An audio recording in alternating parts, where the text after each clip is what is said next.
DOH Secretary Enrique Ona has been eyeing the possibility of proposing to increase taxes in cigarettes up to 4.50 per stick, making a 20-stick cigarette pack to price at 90 pesos. He said that there are over 17.3 million Filipino smokers who need help in order to stop this addiction.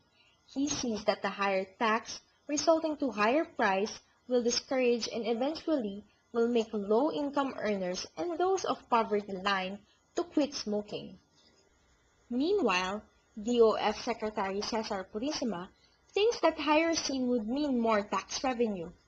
DOF officials have said that under present tax scheme, the last round of tax rate increase is until 2011, which will lead to tax revenues being eroded by inflation. DOF is very optimistic in this proposal, which in the initial year would earn 19 billion pesos. As one can see, the proposal is beneficial not only to the government, but to the majority of the Filipinos. But why is it not approved? Why isn't it tackled by legislators? The answer lies upon two things. First, the rent-seeking behavior, and then public choice theory.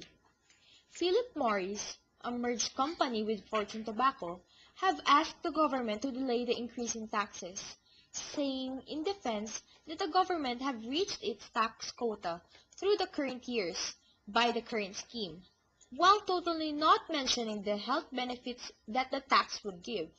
Meanwhile, the government seems to listen to them. Here in the Senate, the issue was briefly discussed and eventually died.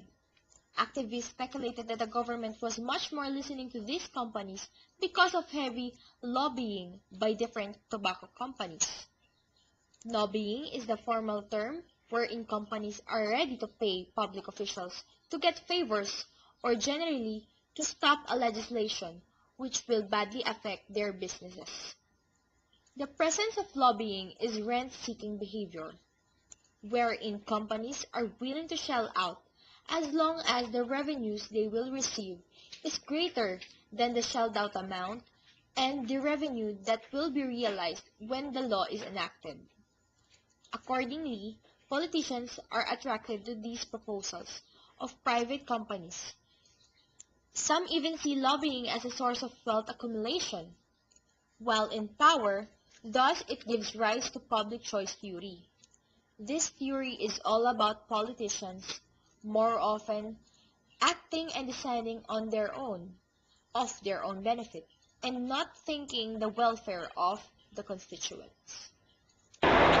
Meanwhile, social activists have been active today of supporting DOH and DOF's proposal for the increase in excise tax. For the full news, video repost. Activists against smoking, like Framework Convention on Tobacco Control Alliance Philippines, or FCAP, believes and supports Department of Health's idea of increasing cigarette tax in order to address smoking addiction of most Filipinos.